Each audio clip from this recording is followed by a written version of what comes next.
দেখো গাইস, এখন বাজে রাত্রির 10টা। আর এখন ইচ্ছা হলো একটু বিরিয়ানি খাবো।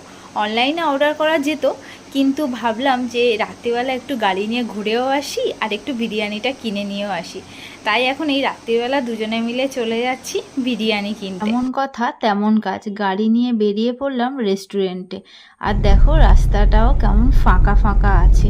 আর রেস্টুরেন্টেও পৌঁছে গেছি। এই রেস্টুরেন্টটা আমাদের বাড়ির কাছাকাছি বলতে পারো।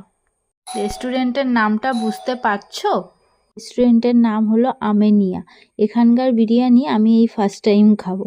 আমরা একটা স্পেশাল বিরিয়ানি অর্ডার করেছিলাম, যার দাম ছিল 530 টাকা। দেখো বিলটাও তোমাদের সাথে শেয়ার করে দিলাম।